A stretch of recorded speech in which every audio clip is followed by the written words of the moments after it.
primeiro contato que eu tive com a dança, na verdade, foi através da televisão, através dos musicais da Metro, do Maia. Eu ficava fascinado com aquele trabalho de tap dance, com o sapateado americano. E aí queria copiar.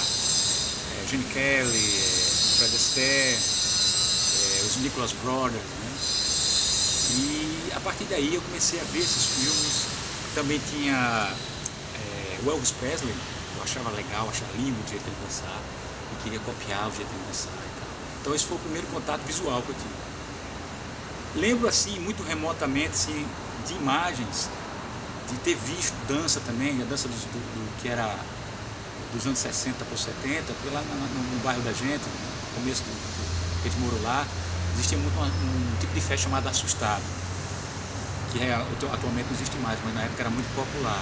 E tocava muita música dos anos 60. E nessas festas, eu me lembro, eu tinha mais de um bebê talvez, de ver essas danças e ficava me mexendo. E coincidentemente minha mãe confirma. E eu ficava me mexendo nessa. Então o contato é mais assim. Depois, quando entrei na escola, já com 7 anos, 7, 8 anos, eu comecei a ter contato com a cultura popular, com as festas populares da escola, né? Quadrilha e tal. E entramos num grupo de danças populares, que na época não chamava assim, na verdade, desculpa, era mais folclore, dança folclórica.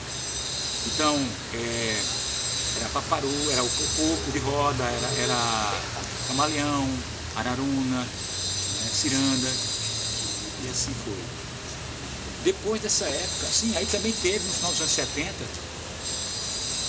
isso influenciou a geração da gente, das crianças aos adultos, a discoteca, né?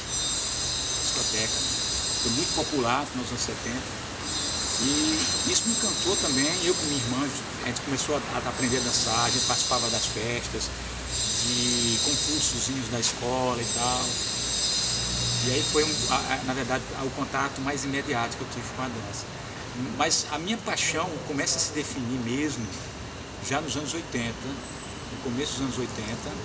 Eu entro no grupo de danças folclóricas do Sesc Centenário, que é ali no Bar do Estádio, da Escola do Bar do Estádio. Na época era chamada Escola Polivalente Sesc Centenário. E tinha curso de técnicas para o lar, educação industrial, desenho industrial, uma coisa assim. E aí tinha um grupo de danças folclóricas do liceu, e eu entrei nesse grupo.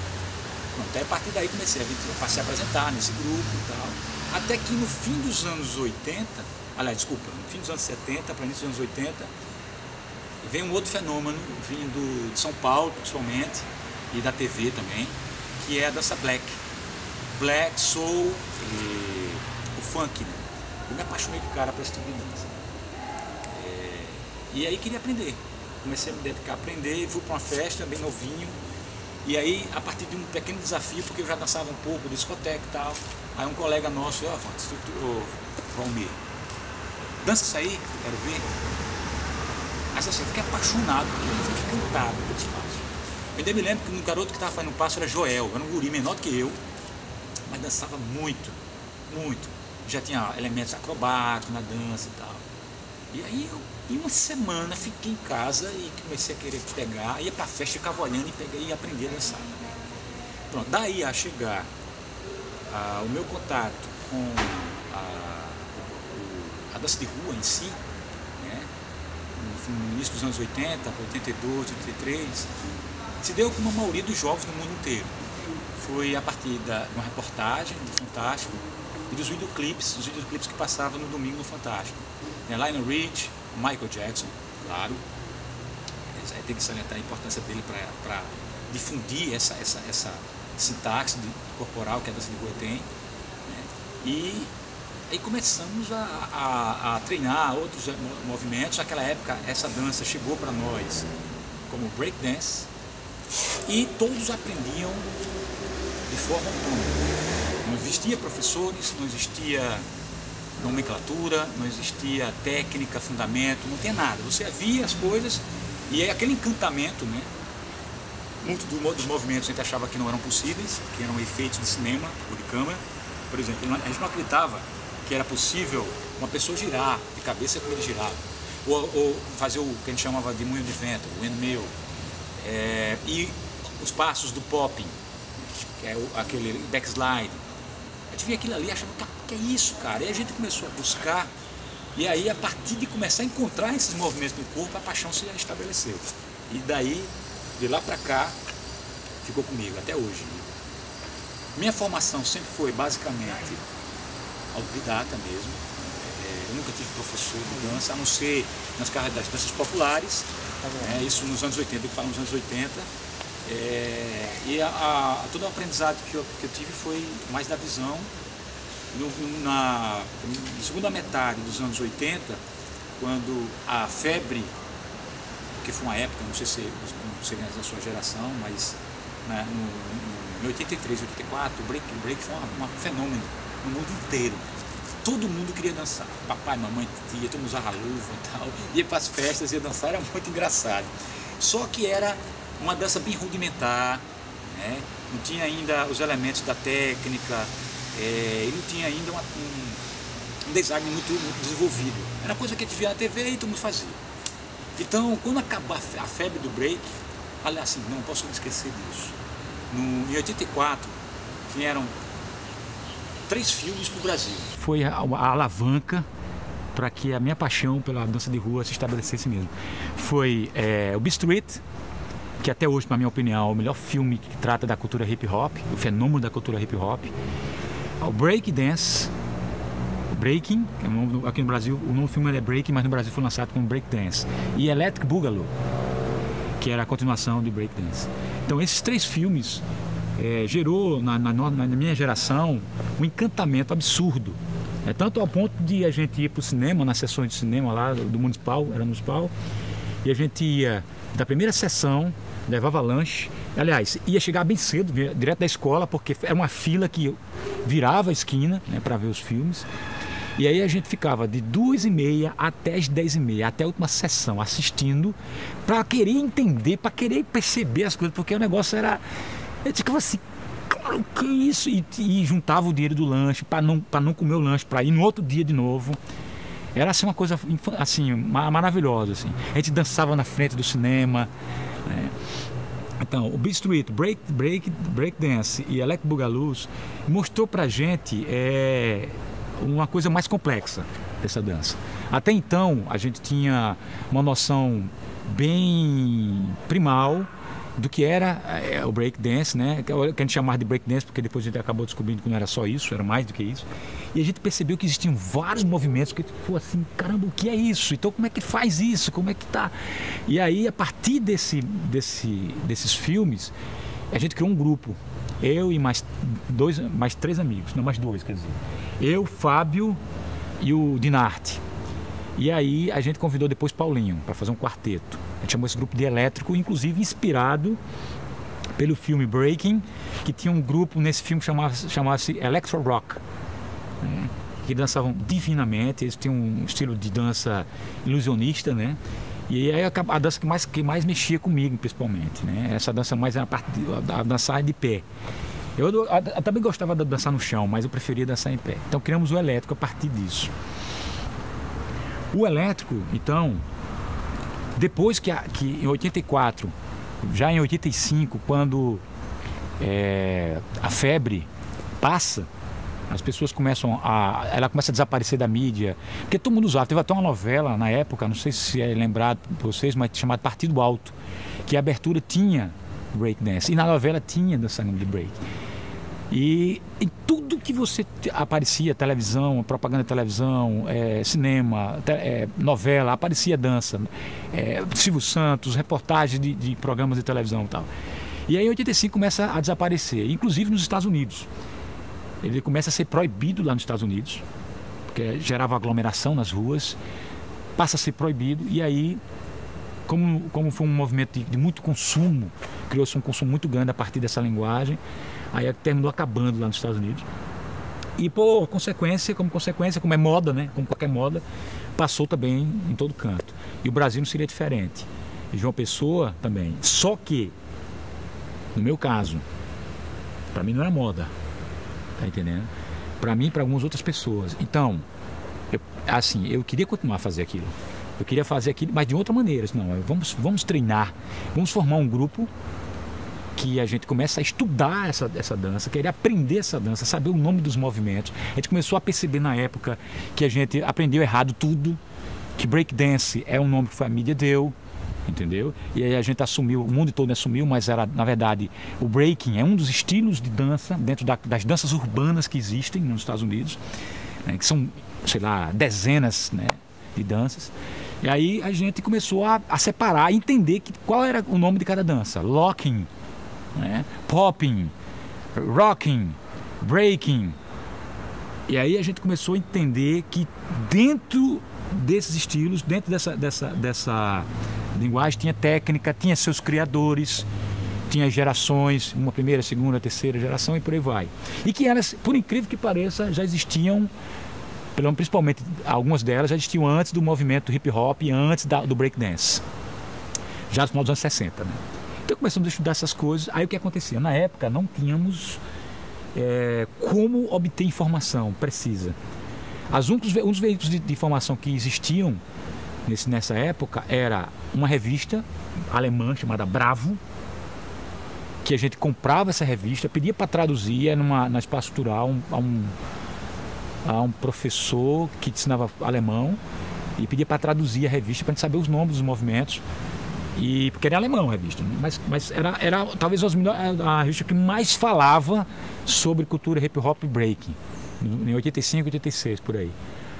Aí começou a gente a treinar sem ninguém saber mais nada. Acabou, o mundo acabou, assim, não tinha mais nada. Então a gente pensava que estava sozinho aqui em João Pessoa. Isso foi treinando, aí começamos a montar coreografias, treinar em movimento, fazer o trabalho de corpo, influenciado inclusive porque a maioria dos componentes também eram praticantes de artes marciais, né? Eu treinava karatê do Shotokan, o Ataíde entrou, que depois entrou também, treinava Shotokan, Fabinho e Paulinho era do Wushu, do Kung Fu, e o Faustino.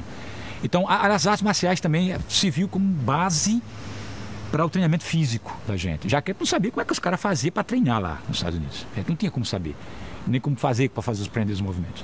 Então era tentativa e erro e a técnica das artes marciais, né? Então aí começamos a fazer essa preparação e aí criamos o elétrico. E a função do elétrico era caminhar, estudar essa dança e fazer apresentar ela. Na época só tinha gente que fazia essa dança aqui, porque quando a gente falava que dançava breaking ou falava sobre breakdance, todo mundo achava, mas aquilo ali acabou e tal, isso não tem mais sentido e tal. Até que em 86, se eu não me engano exatamente, 86, tinha uma academia que funcionava na Visconde de Pelotas, era Speedo Academia. A gente saiu rodando muitas academias, mas foi nessa academia que a gente recebeu um sim. Lá a gente entrou nessa academia e conheceu um bailarino da época, um bailarino contemporâneo e de jazz, chamado Pablo Evanildo, recentemente falecido, né? Faleceu um tempo desse. E aí cheguei lá, propus a ele para a gente, ele era parte da dança, o dono da academia, não, fale com o Pablo, que é o cara da dança da academia. A gente conversou com ele, falou o que a gente fazia. A priori a receptividade não foi boa. Quando ele falou que a gente fazia dança de rua, fazia breakdance, essas coisas e tal, eu disse, não, isso aí não existe, isso acabou, já não tem, isso não é dança e tal. Eu disse, não, vamos fazer o seguinte, vou pedir uma coisa a você, deixa a gente mostrar o que a gente faz, porque todo canto que a gente faz, todo mundo diz as mesmas coisas, mas a gente acha que o nosso trabalho é bacana, a gente gosta muito de fazer, não tem espaço para treinar e a gente está precisando. Aí ele, não tá bom. Aí pegou, levou um vinil, a gente colocou lá para ele ouvir, botou a música e a gente foi dançar, fizemos algumas coreografias que a gente tinha. Ele na hora enlouqueceu com a gente, pirou assim, porque ele já fazia aqueles movimentos, já tinha aprendido um monte de coisa que na época ele pensava que era impossível, entendeu? Do corpo. E aí ele se encantou com a gente e aí fez uma proposta. A gente ainda não tinha uma certa maturidade e tal, mas aí ele fez uma proposta para ser diretor do grupo. Não, eu quero ser o diretor do grupo e tal, né? E a gente tem um evento no Sesc que vai acontecer, a Mostra Infanto Juvenil do Sesc, e queria que vocês participassem dessa mostra. Eu queria levar vocês para lá, eu estou sem ninguém e tal. Ele estava com as meninas, umas alunas para começar, mas ele trabalhou com a gente.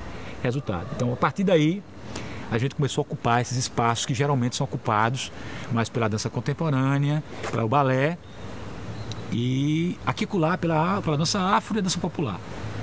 Então, a primeira apresentação da gente, eu me lembro, nesse evento, nessa mostra infantil juvenil, a gente chegou muito atrasado, porque um dos componentes, o Paulinho, sempre foi um cara muito problemático com o horário. Ele chegou atrasado, a gente chegou, as pessoas estavam quase indo embora já quando a gente chegou lá. Resultado, eu não vi nada do que apresentaram lá por causa dele, e a gente chegou, as pessoas voltaram para nos ver. E eu fiquei muito nervoso, caramba, a gente está sozinho aqui agora, é só a gente não viu nada, não sabe como foi e tal, e agora, pá, vamos nos apresentar. Agora, assim, a experiência foi maravilhosa. Quando ele começou a dançar, estava lotado o ginásio, né? E assim, foi sucesso total, assim, sabe? Total. A pessoa gostou muito, o pessoal de dança contemporânea, de balé. Porque eles não conheciam o ginásio lá do Sesc, né? Aquele ginásio do Sesc. Aí não tinham visto dança de rua daquela forma que ele estava fazendo. Via, assim, aquelas coisas assim, técnica e tal, a gente já estava fazendo coreografia e tal. Pronto, a partir daí a gente começa a ocupar os eventos. Mas a formação, até início até final dos anos 80, tem que falar que a gente também começou a fazer aula com o Pablo. A gente fez aula com o Pablo. Ele começou a ensinar porque ele queria montar um trabalho que queria integrar dança contemporânea, jazz e dança de rua. Eu também achei a ideia maravilhosa, e me encantei de cara com isso. Então, a partir disso, quando a gente muda do espírito da academia e vem para uma academia muito bacana, que começou lá dos bancários, a Academia Hércules, aí a gente dá um salto quântico na qualidade do trabalho. A gente começa a juntar com as meninas do jazz e do contemporâneo, as outras de Pablo. A gente recebe um convite bacana do Adu Arruda, que era o dono da academia, e ele passa a nos ajudar com passagem para quem mora longe e tal. E durante um ano a gente começa a treinar e montar um espetáculo. A gente montou um espetáculo que integrava essas linguagens, e foi aí o primeiro momento em que a gente começa a inaugurar a música que viria nos anos 90 com a Tribo Etnos, né? A gente faz o primeiro rap, que depois se tornou Filhos das Ruas. Dinarte, eu fiz com Dinarte a letra. E a gente na verdade foi um musical, né? Não foi só dança, teve parte musical, a gente tocava nos tonéis que tinha no cenário, fizemos grafite, tinha cenário, figurino. Então, assim, também foi maravilhoso, porque quando a gente entrou, talvez para mim foi o melhor momento que eu tive na minha vida com relação à receptividade do meu trabalho da tribo. Aliás, do trabalho da gente, na tribo, na época, elétrica. Porque estava abarrotado de pessoas, entendeu? E as pessoas não paravam de se emocionar, de bater, de gritar. E tanto é que a gente pedia para baixar as vozes, porque na hora que a gente cantava não tinha microfone. Então eu pedia para as pessoas ouvirem. Esse foi num beco, o espetáculo num beco, que estreou em 88. Então, no beco o espetáculo no beco foi para mim, tá no registro como uma das coisas mais importantes da minha vida, porque foi muito emocionante. Depois a gente até chorou depois do espetáculo, porque eu não esperava tanta, assim, que a receptividade fosse tão calorosa como foi, porque a gente estava realmente inovando, a gente estava fazendo algo que nunca tinha sido feito. Agora eu sei, posso até dizer isso, que talvez não tenha sido feito no Brasil antes, que é integrar linguagens dos estilos de dança, do jazz, do contemporâneo e da dança de rua, com musical, com figurino, com tudo e tal. Então gerou um choque, foi impressionante, foi legal. E também, a partir daí, a gente começa a ser referência para grupos que antes só dançavam um estilo de dança chamado funk. As pessoas começam a nos procurar, começam a nos procurar, sou conhecido mesmo, que eu estou vendo. Assim, a pessoa da cidade, da periferia e tal, começa a nos procurar como referência para aprender a dançar. E aí vem depois uma nova fase da gente, que aí vai entrar já nessa fase em que a gente começa a ser referência para passar a informação para as pessoas. Assim, o meu contato, fora a dança de rua, como eu já tinha falado antes, é basicamente as artes marciais. E quando tivemos o contato com o Pablo, né, a gente começou a fazer as aulas com ele, de jazz, que dá aula de jazz, e de contemporâneo. Mas eu sempre fui muito inquieto e, assim, queria mais. Eu sempre quis mais e isso, essa inquietação começou a se resolver quando eu criei a Tribo Etnos, que é um projeto que tem como intenção já, dentro da ideologia e da concepção do projeto, de integrar várias linguagens, e a música, a dança, artes visuais, e a partir daí foi onde eu comecei a levar a dança com outro sentido, né? Claro, o que eu sempre queria e ainda quero, né? É que a sintaxe seja essa que eu tenho até hoje, por várias razões que depois eu posso expor, né? Mas queria conhecer outras coisas. E aí comecei a fazer cursos, por exemplo, todas as oficinas que vinham para cá, por exemplo, de dança, eu fazia, né? Fiz a de Deborah Cooker, ela trouxe uma oficina de Laban Notation, de Matt Laban, se eu não me engano. Fiz a de Rainer Viana, fiz de Carlinhos de Jesus, fiz de... Ai meu Deus, eu esqueci o nome do coreógrafo agora. Um coreógrafo lá do Rio de Janeiro, que era de Estela Paula. Como é? Caio Nunes. Fiz a oficina de Caio Nunes. Inclusive só tinha eu e mais 2 rapazes na aula. Só era tudo mulher. Foi engraçado pra caramba. Eu confesso até que eu me senti constrangido, porque apesar de querer, mas não se sentia no habitat, né? Naquela época era mais fechado, de certa forma. Carlinhos de Jesus, aí fiz um trabalho também com Álvaro Romano, que é um pesquisador do movimento, que trabalhou com artes marciais e desenvolveu uma técnica imitando o movimento dos animais. E aí foi, a partir daí eu comecei a querer fazer tudo que aparecesse, e com corpo, né, e com música, porque eu... Assim como a ideia do nosso trabalho é essa, da integração, de juntar as linguagens. Como eu te falei, eu não posso dizer que eu passei muito tempo numa coisa fazendo, né, fazendo aula, por exemplo. Não tive a oportunidade. Aliás, era muito difícil na época a gente ter, porque a gente era ocupado com tantas coisas, mas o que eu fazia era fazer essas oficinas e pesquisar, como eu tinha para estudar, ler muito e tal. Agora, eu nunca fui, por exemplo, nunca tive também a oportunidade de estudar numa escola de dança.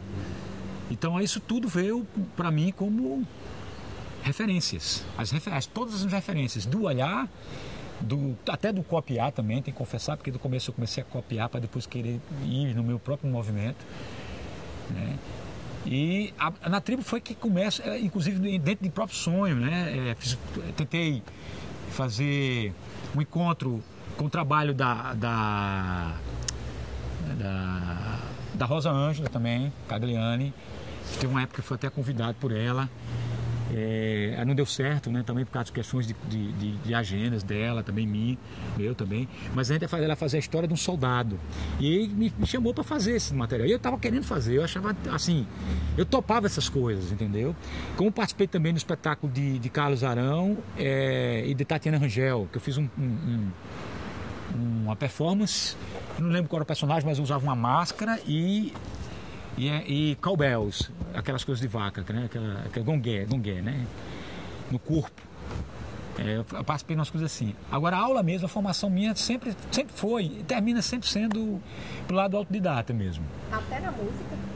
Com certeza. Assim, eu fiz poucas aulas de música, mas a minha entrada na música foi bem estranha, assim. Eu sempre fui fascinado por música em todos os lugares. Desde jovem, assim, música indiana, música árabe, ao ponto de ser chamado de doido, né? Porque eu escutava as músicas, comprava disco, eu ia nos sebos comprar disco, né? Conspiração Aquariana e todos esses lugares. Chegava com o disco em casa, quando eu escutar, era uma tragédia lá em casa, porque era uma música que era difícil as pessoas ouvirem. Meu pai odiava isso. New Age, principalmente, música eletrônica, né? Kraftwerk, Jean-Michel Jarre, Tangerine Dream. Eu era fascinado por esse tipo de sonoridade. E isso também influenciou a minha percepção da arte que eu queria ter para mim na frente. Porque eu mergulhei em muitas coisas. E uma das coisas que reforçaram minha visão de uma arte mais múltipla foi conviver com pessoas de outros países. Entendeu? Por exemplo, na minha rua, na frente moravam japoneses. Filhos que nasceram no Brasil, mas os pais eram japoneses, vieram do Japão e moravam em frente à minha casa. Né? A família Hori, Naosumi Hori, por exemplo, um amigo meu. Então, aí depois conheci os africanos, que inclusive na primeira formação da tribo entrou. Os Kingsley Emily Charles era um nigeriano, participou da primeira formação da tribo Etnos. E aí daí conheci os iranianos, Fereidun Zaré, a Farideh, conheci a cultura deles, a culinária. Então essa coisa me mexeu e eu comecei a perceber uma coisa que eu me apaixonei mais ainda, que é a diversidade. De querer ter a diversidade perto de mim. Porque também pela formação do povo brasileiro, que eu comecei a estudar e comecei a perceber que nós somos isso, de certa forma. Nós somos essa configuração de etnicidades, de etnias, de culturas. E aí isso tudo, eu digo, não, mas aí já está dentro do sangue da gente, dentro da parte telúrica da gente, né? Dos referenciais da gente e tal. E aí foi só exercitar a tribo Etnos, e aí daí da tribo Etnos comecei essa inquietação de querer mais coisas, fazer cursos e oficinas, mas sempre muito de forma autodidata mesmo. Essas formações são aqui, são workshops, oficinas de uma semana, vivências, residências que eu já fiz, mas não podia ser considerado aula.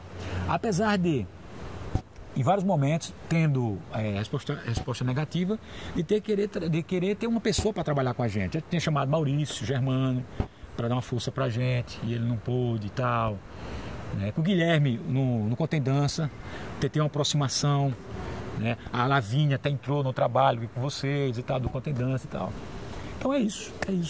Eu não sei se eu posso dizer que se eu comecei uma trajetória profissional. Eu digo que a gente almeja essa trajetória profissional. Porque, para se dizer isso, eu teria que ser bem honesto para dizer, porque eu teria que estar vivendo com isso e disso. Então, o que eu almejo é que a gente tenha uma linha profissional. Né? A gente tem feito apresentações que poderiam ser consideradas profissionais, mas diante do ambiente que eu vivo, eu não sinto como sendo ainda. Por várias razões, razões da cena, do mercado, razões de porque a gente não pode sobreviver ainda com a arte, seja ela qual for.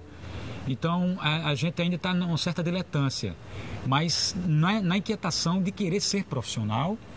Então a primeira apresentação que eu poderia considerar, as primeiras apresentações que eu considero profissionais, surgiu com o surgimento da tribo Etnos mesmo, né? Quando a tribo foi criada, já no início dos anos 90 e tal. E nos últimos anos, acredito que começam a entender, talvez, ou aceitar, não sei se aceitar ou se entender, as loucuras que a gente está querendo dizer. Então está aparecendo mais trabalhos, mais propostas, né? E assim, nesse sentido, a gente tem feito trabalhos profissionais. Mas para se tornar um profissional, a gente precisa ainda de uma série de elementos, tanto internos, como do nosso próprio espaço de trabalho da tribo, quanto da própria cena, né? Agora, a paixão está aí, efetivamente querer a técnica, querer a metodologia, querer se capacitar, querer fazer a coisa da melhor maneira possível, isso está presente o tempo inteiro. Mas para dizer o termo em si, porque eu considero, sou muito, assim, me apego muito aos conceitos. Então, ser profissional é uma coisa muito abrangente e muito séria, entendeu?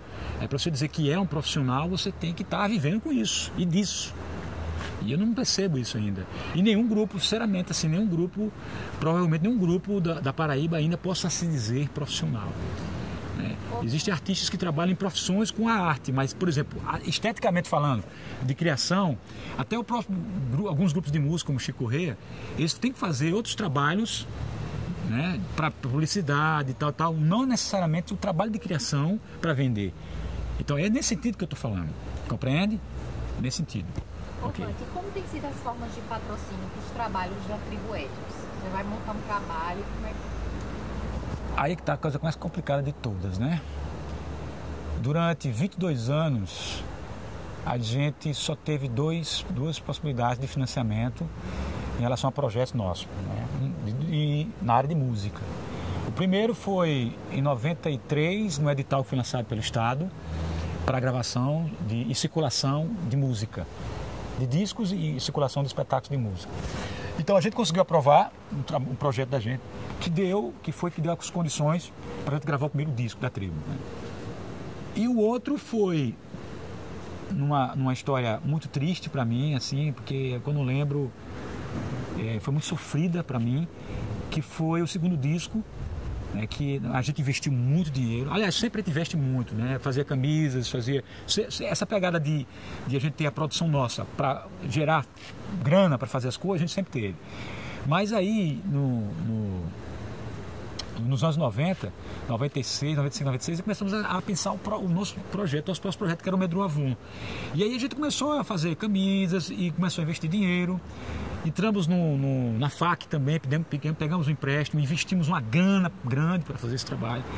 E passamos mais ou menos quase 4 a 5 anos lutando através da Lei Viva Cultura da época para aprovar o projeto e para conseguir gravar o disco. A gente fez de tudo, o impossível, para que a gente conseguisse aprovar, até que conseguimos, mas sempre de uma forma muito problemática, que aí até hoje me traumatiza um pouco, até assim, então até uma certa ojeriza com o edital nesse sentido, por causa dessas questões também. Porque apesar de a gente ter investido mais ou menos uns 20 mil reais, historicamente falando, vamos dizer assim, e a gente recebeu uma contrapartida de 3.520 para produzir um disco, 1.000 cópias de disco, né, com arte, com tudo, eles deram isso pra gente. E isso acabou com a gente, assim, foi assim uma queda, entendeu? Aí, quer dizer, financiamento mesmo, todo investimento que a gente tinha para essas coisas, por exemplo, duas campanhas publicitárias fizemos numa época aí, só por intenção de... Hoje eu não faria mais, mas naquela época eu fiz. Hoje eu não faria, hoje eu tenho outro pensamento, mas eu fiz. Fazer publicidade para conseguir grana para os discos, que ajudou o Medru Avon a ser concluído. Porque se fosse só o financiamento da lei, nossa, a gente não teria concluído. Então durou mais ou menos 6 anos, foi uma luta ao ponto de já desistir. Quando eu estava já desistindo, foi quando eu recebi uma ligação de uma 2A Publicidade, que trabalhava com publicidade mais a nível de governo, essas coisas, e convidou a gente para fazer um VT para um projeto do governo do estado lá de Natal, Rio Grande do Norte. E foi até maravilhoso, porque conheci Anselmo Duarte Filho, né?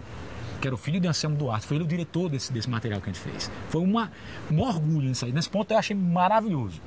E foi uma grana massa e que deu para a gente concluir o nosso projeto. Mas até então, tudo veio de investimento pessoal. Meu, principalmente, eu sempre gostei muito de vestir, levei muitos como missionário, né?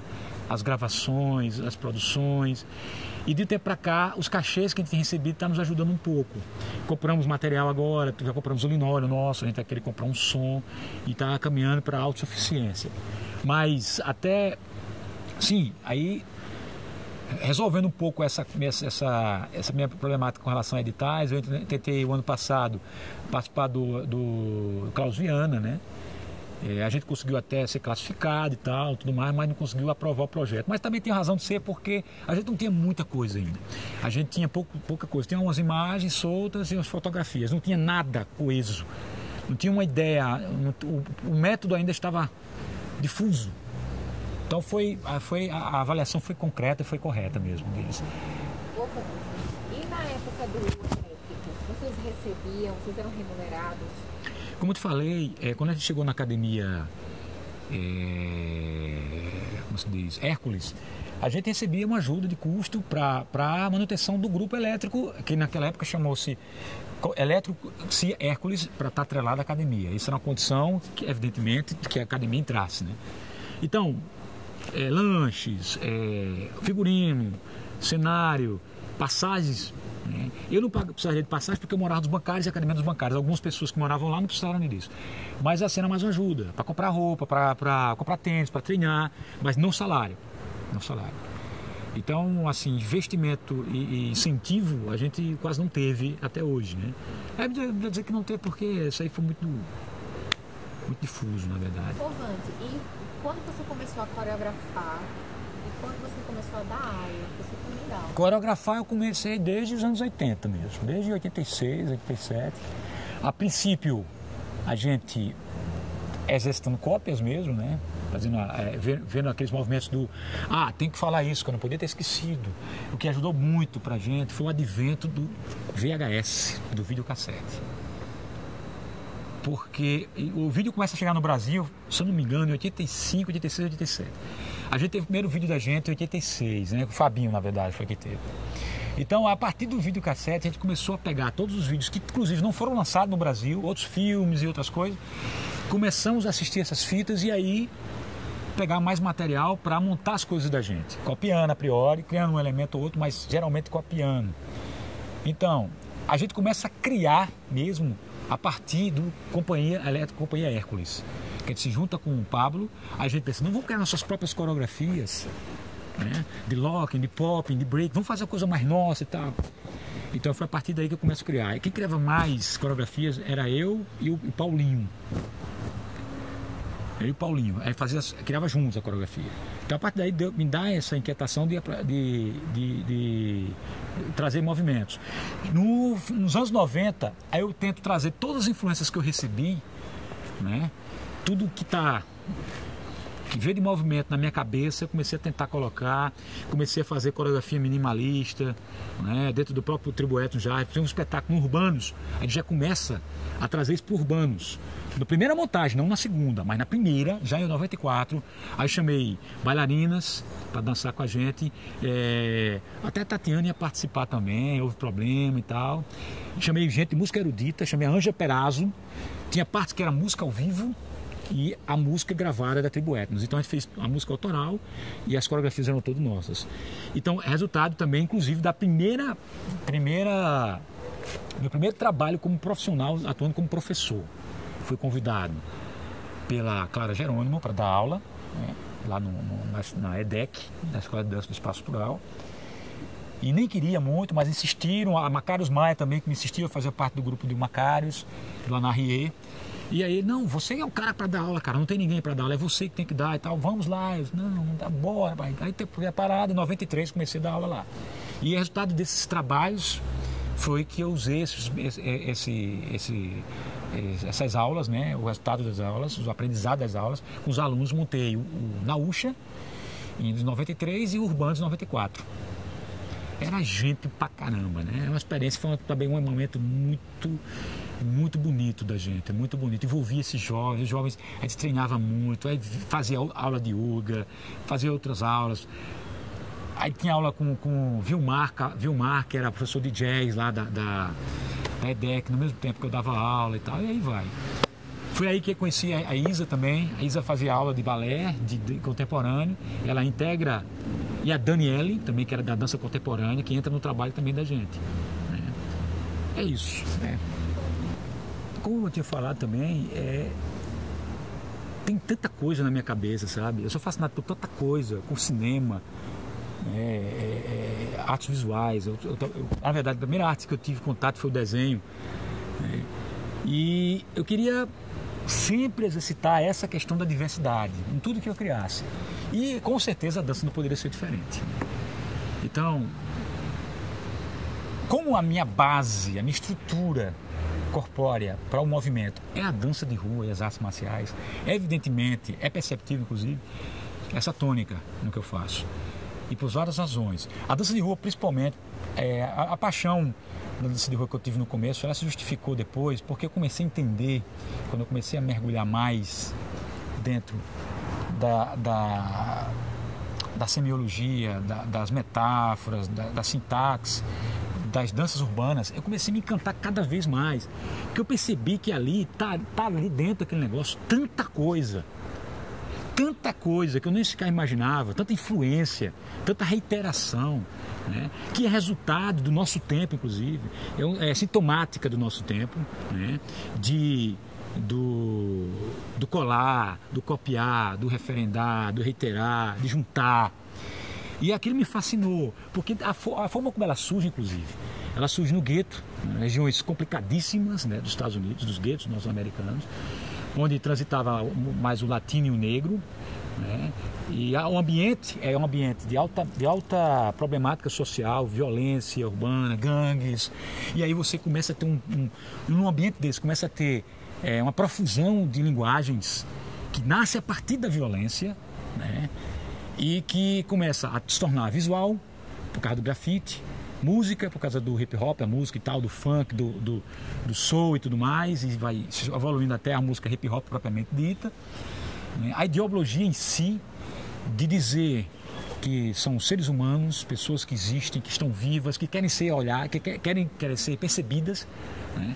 Então, uma das coisas que eu acho bacana, que eu lembro, por exemplo, no Break Dance, por exemplo, falando isso, quando você passar, o Ice-T, que é um rapper muito famoso nos Estados Unidos, ele fala assim na música, mais ou menos isso, eu não sei dizer exatamente como, mas quando passar na rua, pare para olhar esses jovens, porque eles estão exercitando os sonhos deles. É tudo que eles têm de si para dar. Eles não têm mais nada para dar. É isso que eles são. Então, no momento em que não tinha mais nada para dar, os pais desempregados, violência urbana, desemprego, né? Começou a especulação imobiliária naquelas regiões do Bronx, Brooklyn, inclusive Los Angeles, todas as regiões lá, surge esse material como um liquidificador de tensões das mais diversas, e aí explode no corpo. A própria dança tem isso na linguagem. Então, aí tem o cinema, né? Tem o stop motion, que é a técnica de animação do cinema, que influenciou o pop, né? Tem as artes marciais orientais, que na época era febre. O Kung Fu chega nos Estados Unidos nos anos 50, nos anos 60, todo mundo adorava Bruce Lee, né? As danças cossacas, russas, a cultura latina, o mambo, a salsa, né? Então, esse ambiente é um ambiente que cria essas danças. E aí eu fiquei, cultura popular, absurdamente cultura popular, só que de uma forma contemporânea, não é a cultura popular tradicional, porque ela relê tudo, ela degusta tudo, é antropofágica. Então me apaixonei por isso e o que é que eu quis fazer a partir disso? Me aproximar de outras linguagens que eu já conhecia e outras que eu estou conhecendo, né? Como yoga, por exemplo, eu sempre gostei muito do yoga, as artes marciais, as danças populares, né? Mas na hora do processo criativo em si, na hora de fazer os recortes, das escolhas, você tem algum método? Como é que... Método tem, a gente tem que ter método para tudo, né? Primeiro, a gente vai partir de algumas experimentações, algumas coisas surgem a partir de design meu mesmo, né? De concepções que eu tenho, de movimento bruto, grotesco mesmo. Aí depois a gente vai fazer um trabalho, depurar esse trabalho, aí surgem elementos interessantes ou não, que aí são descartados, entende? Mas também tem um elemento que eu acho mais importante, é que eu prefiro muito, às vezes, assim, eu tenho mais o dom de organizar, eu gosto mais de organizar as coisas. Então, as criações, na maioria das vezes, são criativas, são coletivas, criativas e coletivas. A gente faz elementos, movimentos, trabalha isso, trabalha aquilo, aí eu dou assim, olha, tenta fazer algo, tenta criar algo, tenta organizar algo, de você, que vem de você e traga pra gente.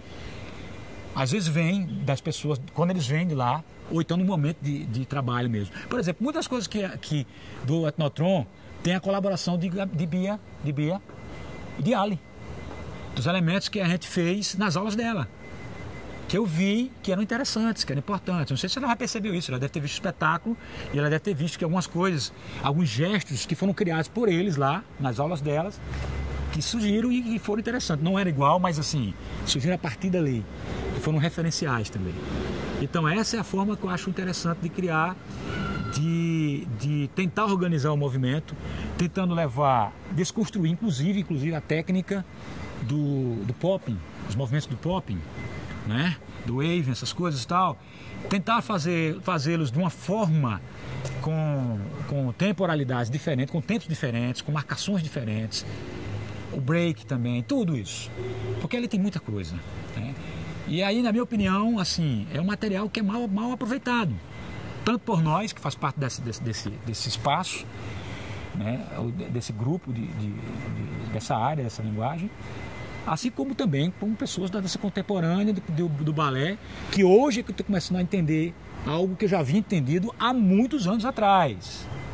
Eu não vou usar de falsa modéstia, já tinha, desde os anos 90 já dizia, isso é contemporâneo, isso não é arte. Eu até ouvi isso de pessoas da dança local, dizer que a gente não era arte. E por incrível que pareça, quem mais nos entendia eram as pessoas do teatro. Dá para entender isso? Então, Paulo Michelotto, Macarius Maia, que mais pareciam entender o que a gente fazia era o pessoal do teatro. Porque as primeiras experiências que a gente teve, inclusive na hora que ia debater o espetáculo, é que ficava dividido o teatro e o pessoal da dança. O pessoal da dança pegava pesado com a gente. E o pessoal do teatro parecia, quer dizer, pelo menos a priori, parecia entender o que a gente estava querendo. E integrar materiais com a música, a dança, o figurino, o cenário, de uma forma mais simbiótica, mais, como se diz, sincrética e tal. E o pessoal da dança tinha uma certa, até um ponto de chegar a dizer que a gente não fazia nem arte, né? Eu vi até isso, eu fiquei assim, abismado com a pessoa não vou citar nomes, claro que eu não quero citar nomes, mas quando ela ouvir essa trilha, vai saber que foi ela que falou isso. Que a dança, a arte, aquilo que ele está fazendo não era arte, que cultura hip hop não era arte, e assim vai. E eu fiquei impressionado, digo, olha, eu até cheguei a dizer, olha, infelizmente, em tudo que eu vivenciei, nas minhas inquietações intelectuais, estudo, nunca imaginei que existisse um conceito fechado para a cultura. E que uma pessoa possa dizer, por exemplo, para outra que vivencia uma lógica de vida que aquilo que está fazendo não é cultura. É um absurdo, mas tudo bem, vamos ter que respeitar e tal. Mas é isso. Assim, tinha as pessoas da área de dança que se sensibilizava com as coisas da gente. O Guilherme Schulz era das pessoas, né, que se quietava, a Rosa Ângela também, até um ponto de que ela me terminou chamando, me convidou para fazer uma história com ela, né? Então, assim, ela estava mais aberta para ver isso aí, porque na época eu acho que a gente era louco demais para o pessoal de cá. Estava querendo coisa demais, eu achava a ousadia nossa talvez tivesse sido confundida com ignorância ou, na pior das hipóteses, arrogância, que não era esse o sentido que a gente buscava, na verdade. A gente quer correr riscos e querer fazer uma arte livre, e acertar e errar, entendeu? É isso. Band, você poderia relacionar seu trabalho com as características da cidade e com o trabalho de outros artistas? Em que sentido você está falando? Se você encontra... De influência, de encontro, não, bom... confluência do pensamento, ou de estética... ou distorção, enfim. Como é que você relaciona? Olha, eu não sei, acho que a tribo é bastante solitária nesse sentido, eu acho. Mas essa solidão de ver as coisas como a gente vê, de querer fazer as coisas como a gente faz, não quer dizer que a gente não se aproxime de outras pessoas de linguagem. Tanto é que durante 22 anos é o que a gente sempre tem feito, né? A gente tem sempre convidado pessoas para somar conosco nos trabalhos. A gente não quer ser, vamos dizer assim, a gente não quer ser o foco de uma coisa. A gente não quer ser só o centro das coisas.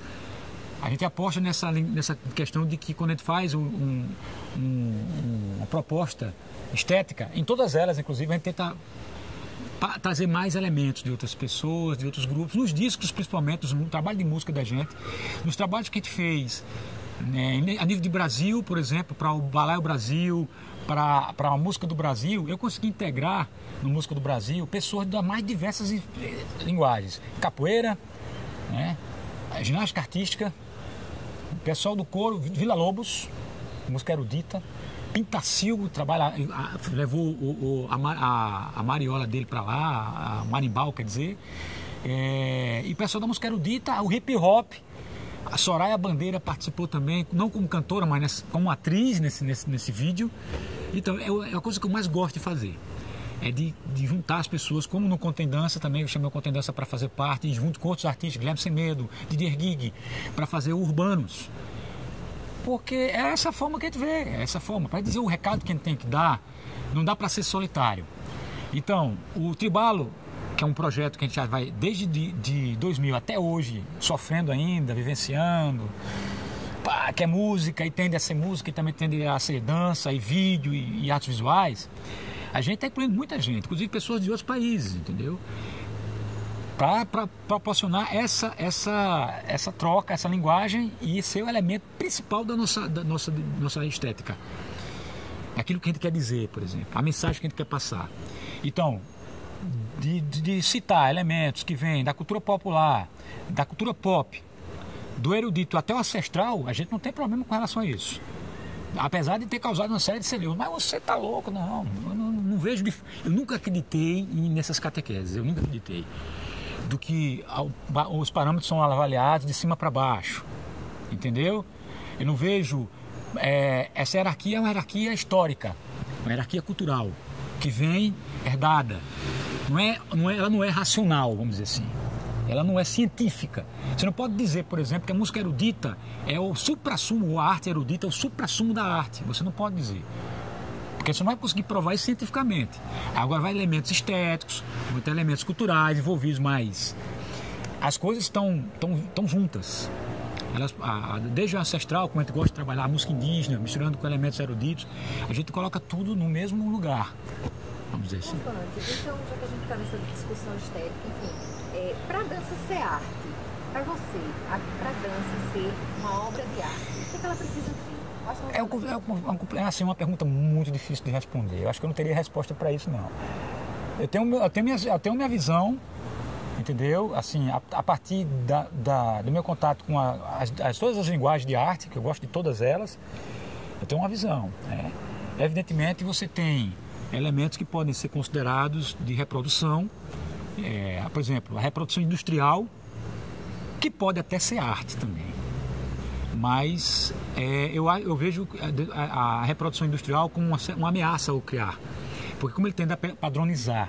Então eu acho que a arte ela tende mais ou menos a fugir um pouco da padronização. Ou, como é que eu posso dizer, do rótulo. Porque quem cria os rótulos são pessoas interessadas em vender imagens, em vender produtos. Quando os artistas surgem, eles não pensam em dar nomes àquilo que eles fazem. Nenhum movimento artístico foi criado pelo artista em si.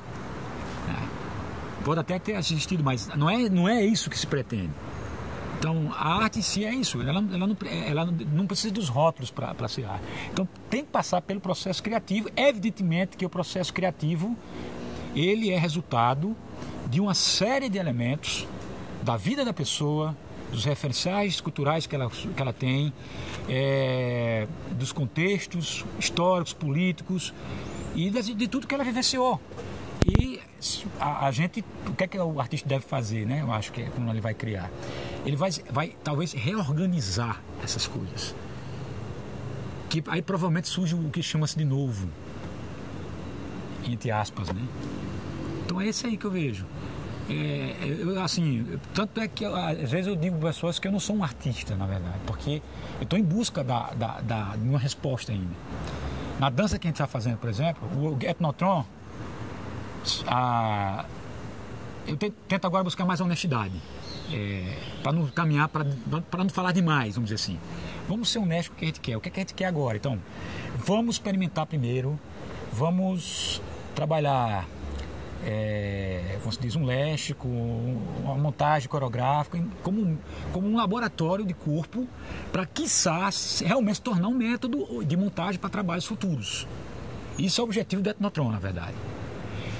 O termo em si já remete às influências que eu vivenciei e que está muito ligado ao tempo agora, certo?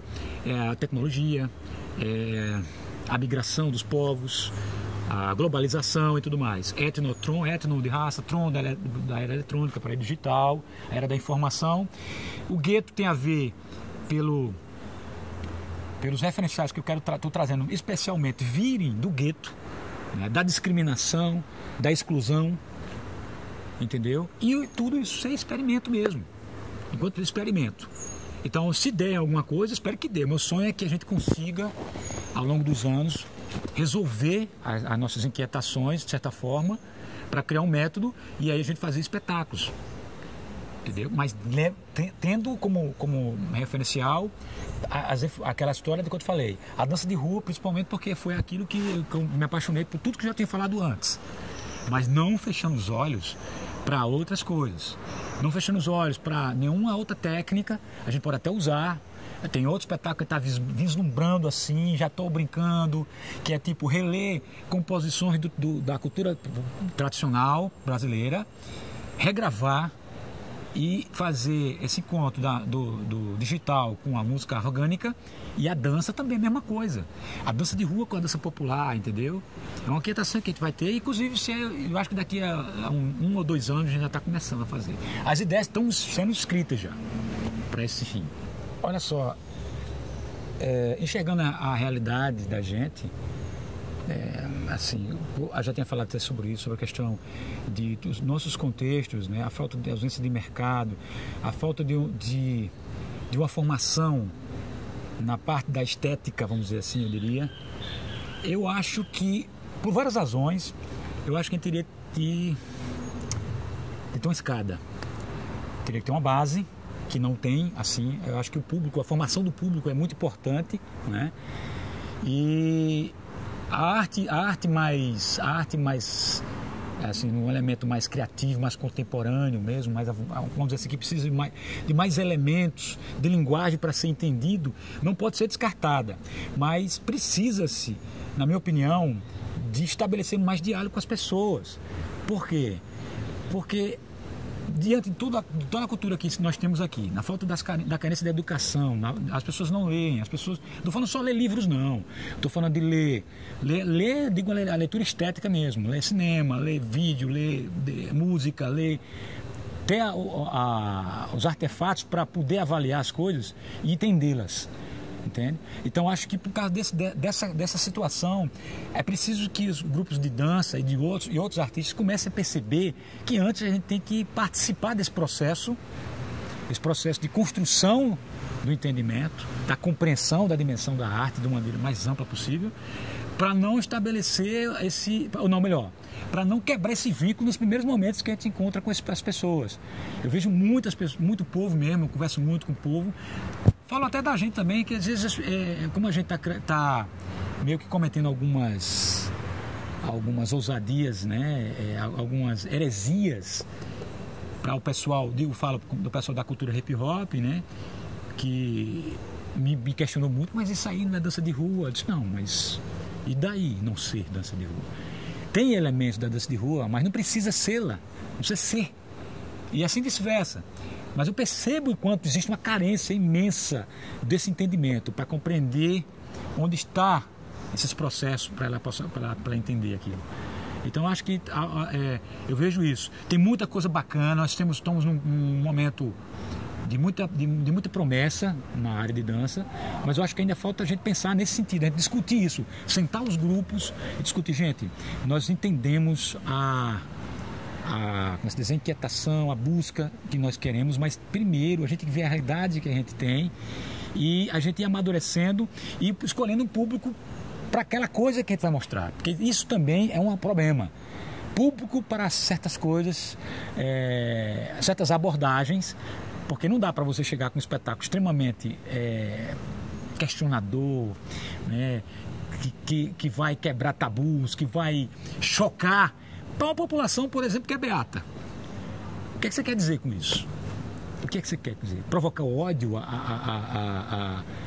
Eu não sei, se for esse o sentido, tranquilo. Agora, e o desdobramento disso? E depois, como é que fica? Entende? Então, assim, eu acho que a gente precisa de discutir mais isso, né? E estamos vivendo um momento bom, a gente está vivendo um momento bom, porque tem um fórum, as pessoas estão se encontrando. Nunca antes, na história da cidade de João Pessoa, a arte transita tanto.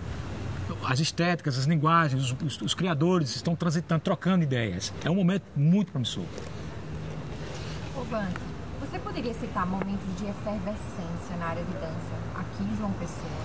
Claro. Bom, já estou no recente momento. Nos anos 80 eu presenciei, dentro daqueles festivais que eram organizados, mais assim, festivais para grupos de academia, sim, evidentemente, e algumas companhias que transitavam na cidade. mas existia muito grupo, né? Tinha muito mais grupos na área de dança contemporânea, de balé, naquela época. Percebia também uma maior presença de público.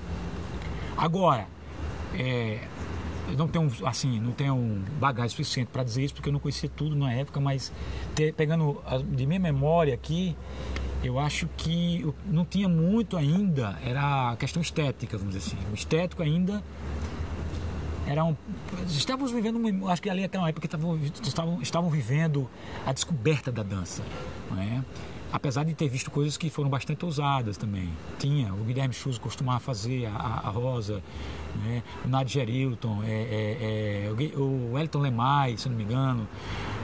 Não, assim tinha, mas basicamente eram grupos de academia, né? O grupo da Escola Marista e tal, então não tinha um profissionalismo, vamos dizer assim, para que possa, por exemplo, ter o que se prescinde, que é formação, pesquisa, tempo de ensaio. E o mais importante é a temporada, que nenhum grupo naquela época, e até hoje isso é uma realidade, pode trabalhar nesse sentido, nessa lógica, que é o que faz com que o grupo amadureça, né? Que qualquer trabalho amadureça é você fazer todo o processo demorado, pesquisa, resultado, e o resultado se desdobrar em temporadas, poder viajar, poder mostrar e tal. Vande, e você poderia citar algum espetáculo que você viu de outras companhias, alguma coisa que você considera importante para a história da dança? Daqui de João Pessoa? Aqui de João Pessoa. Sim. Eu vi momentos muito bons, de muitos criadores. Maurício Germano, por exemplo, né? Eu tenho um espetáculo dele que eu nunca vou esquecer, que, para minha opinião, foi no arranjo entre iluminação, trilha sonora, e cenografia, uma das coisas mais belas que eu vi até hoje, que foi Narciso. Acho que para mim até hoje foi a obra-prima, se eu posso dizer que foi uma obra-prima dele, de criação, né? Vida Rosa também, né? Acho que foi, eu não sei se foi ela que dirigiu As Três Mulheres de Xangô, não foi? Um espetáculo belíssimo. Tinha... tinha uma também que eu achei muito barata, que também era ligada a pescador, universo pescador. Gostei de Jonas Paradavi, que também parece que era de Maurício Arão, né? Ou era de Arão. Tem momentos assim, magníficos de espetáculo, que mexeram muito também comigo. Tem um espetáculo que gerou uma certa polêmica na época, não era assim tão, vamos dizer assim, a nível de coreografia tão assim... esfuziante e tal, elaborado, mas a temática ela era polêmica, que era Homo, quem participou foi Tom Rocha, eu não lembro mais dos outros bailarinos, mas assim, eram 3 homens, né? E tratava da questão da homossexualidade no espetáculo, mexeu muito isso comigo também, eu achei interessante a provocação, fazer pensar e tal. De memória, o que eu tenho agora é isso aqui, né? É isso. Você chegou a ver o Caldo da Cana? Não. Caldo da Cana, eu acho que é de uma época em que eu estava indo no elétrico e não transitava nesse universo. Assim, eu comecei a transitar, na verdade, como eu falei para vocês antes, nos eventos, nos encontros, a partir de 86, 87. Então, a partir daí, começo a conhecer mais os criadores de outras linguagens de dança. Conheci Maurício, no Espaço Cultural, conheci Tom, conheci Arão, conheci Rick Mala, conheci... ai meu Deus, não lembro, ainda não lembro agora, não estou conseguindo lembrar. Nadia Gerilton, o Wellington Lemay. E nesses encontros eu conheci as bailarinas, conheci Cátia e Daniela também, Guilherme. Mas a Caldo de Cana deve ter sido bem antes da gente entrar nesse aspecto aí. Eu sou suspeito para falar, mas vamos lá. Porque eu sou da primeira geração, né, de dança de rua da cidade e, infelizmente, dessa geração única em atividade. Assim, para mim tudo foi uma grande missão. Eu tive toda a minha vida pautada em querer dar respeito a essa linguagem, a essa expressão. Então, desde os fins dos anos 80, que a minha preocupação sempre foi nesse sentido, de trabalhar para que o preconceito acabasse. A gente era muito discriminado, ainda somos demasiadamente discriminados, evidentemente, mas na época era muito pior, e organizava diversas formas para tentar amenizar isso. tentava contactar com autoridades. A gente, por exemplo, no final dos anos 80, 89, criamos lá no Espaço Cultural, num evento que tinha lá chamado Espaciando aos Domingos, um encontro da cultura hip hop de João Pessoa, que agregava DJs, dançarinos, b-boys, poppers, lockers, grafiteiros e rappers. Então nesse ambiente iam pessoas de várias comunidades, de vários bairros, de Padre Zé, da Torre, do Centro, do Roger, de Jaguaribe, Bancários, Mangabeira. E ali, aos domingos, era um espaço maravilhoso, encantador, para que a gente se encontrasse. E era muita gente. Eu não sei precisar, mas mais de umas 300 pessoas, mais ou menos, né? De jovens, né? Crianças, jovens e tal. O que aconteceu é o seguinte: a gente começou a montava equipamento lá, juntava graninha, os cotinhos que a gente tinha, botava equipamento lá, tocava música, o cara cantava rap. Aí eu dava aula de dança, ensinava os meninos a dançar, fazia os passos de pop, de lock, de break. Eu, de Nath, Paulinho, Fabinho. Mas aí, isso foi acontecendo, durou mais ou menos quase um ano. E aí, o Espaço Cultural desenvolveu um evento lá chamado Espaciando aos Domingos, que cobrava para entrar.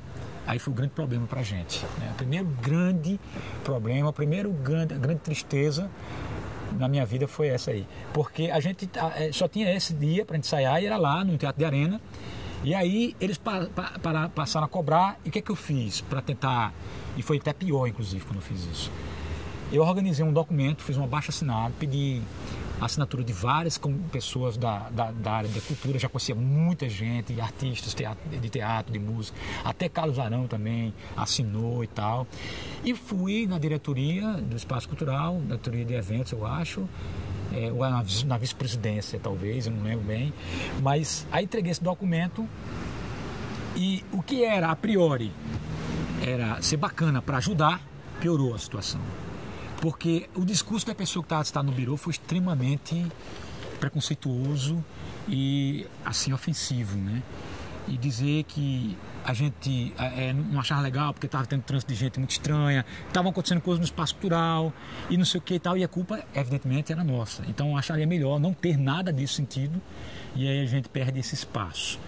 Acredito eu que se a gente tivesse mantido aquele movimento lá, João Pessoa seria uma grande referência, porque tinha naquela época o Elétrico, né, que era um dos grupos mais importantes e era pioneiro na dança e tinha uma preocupação muito interessante de juntar a juventude para trabalhar um movimento mesmo, um movimento hip hop.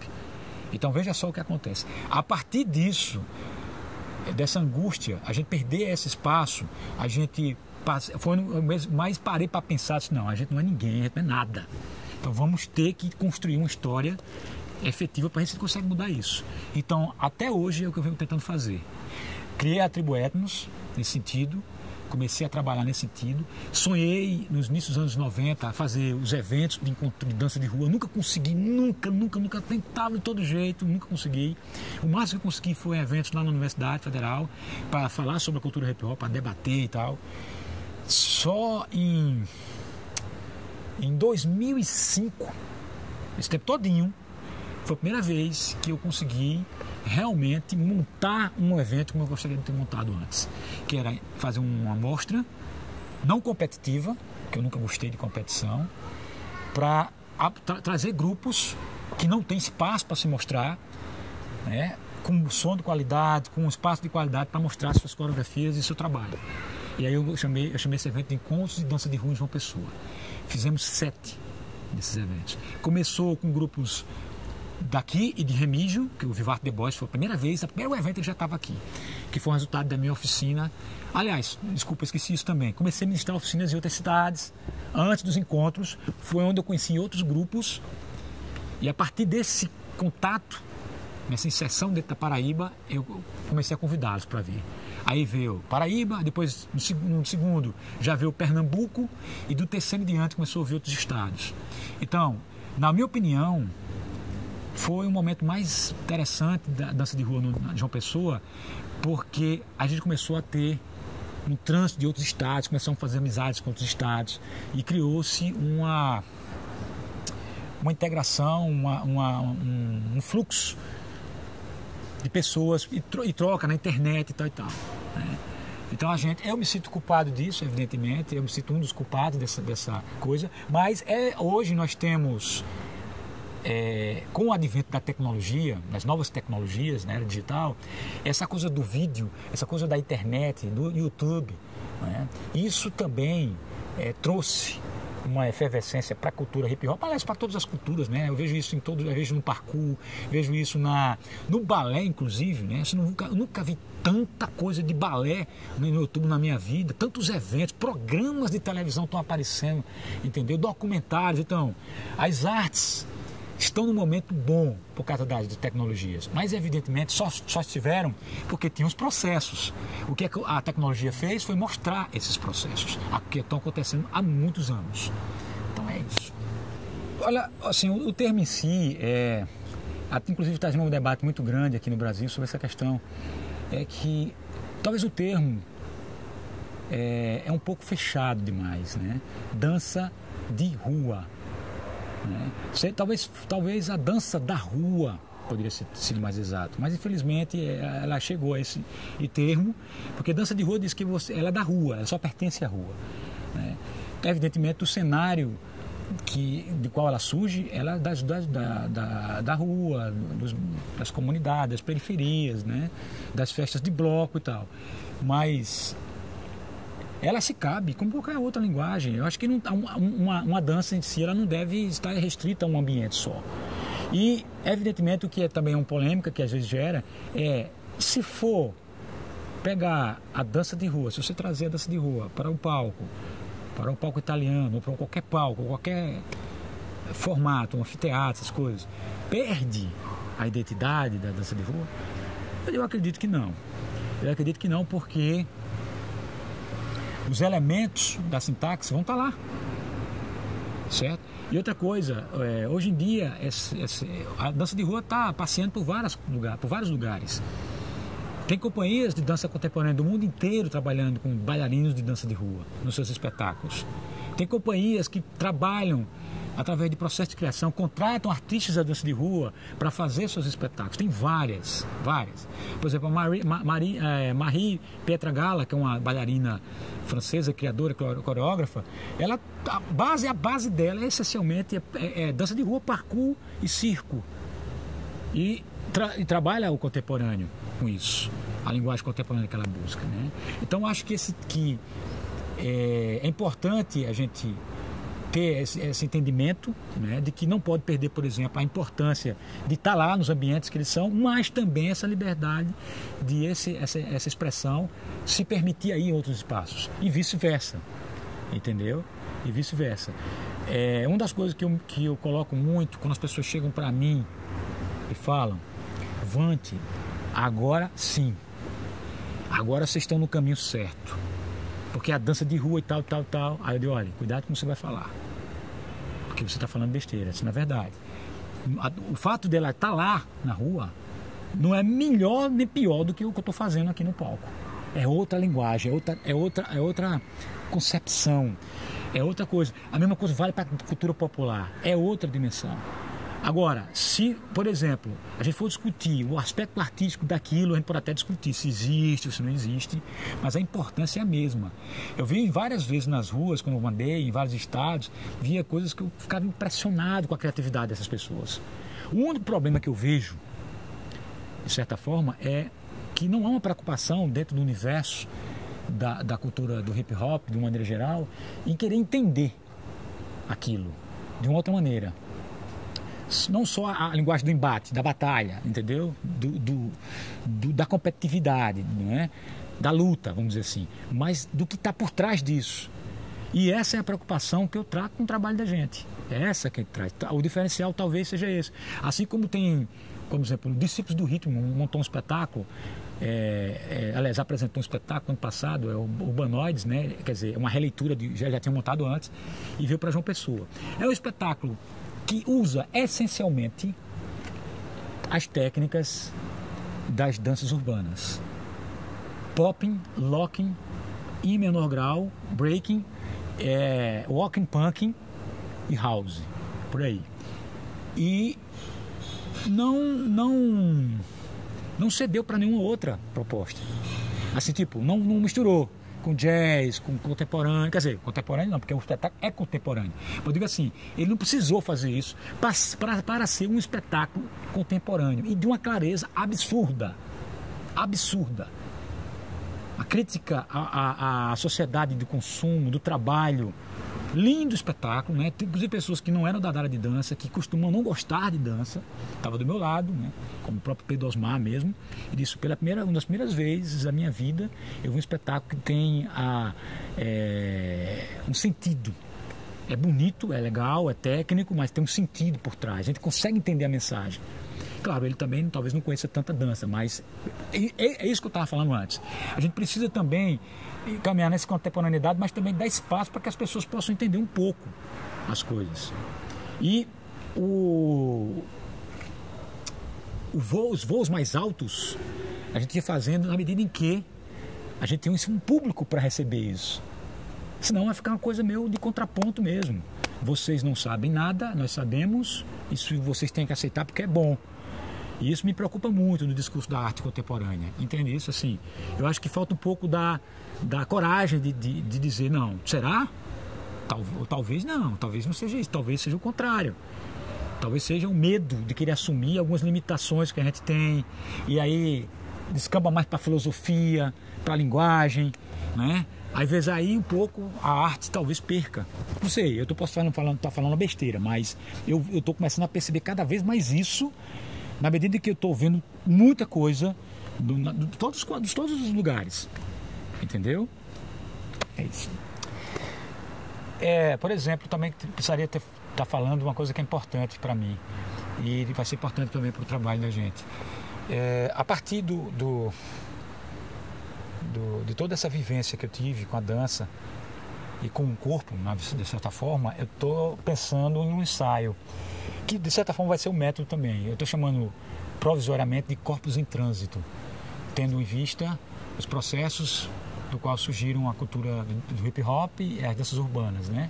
E também, evidentemente, o processo de criação da tribo etnos, que é de diversas influências. Então, nesse ensaio, que eu já comecei faz um tempo, e estou sofrendo muito também porque eu tenho uma tendência muito grande de querer sempre fazer a coisa mais honesta e e sempre conto besteira e tal. Mas vai sair, inclusive, esse trabalho que espero que se torne um livro, né? Que seria a minha pequena contribuição, a minha modesta contribuição para a área de dança, de maneira geral, e das danças urbanas também. E está em vias de conclusão. Depois que eu terminar o projeto do disco da gente, o novo trabalho de disco, eu vou me fechar um pouco para a minha parte mais de literatura mesmo, de escrever as coisas e jogar adiante.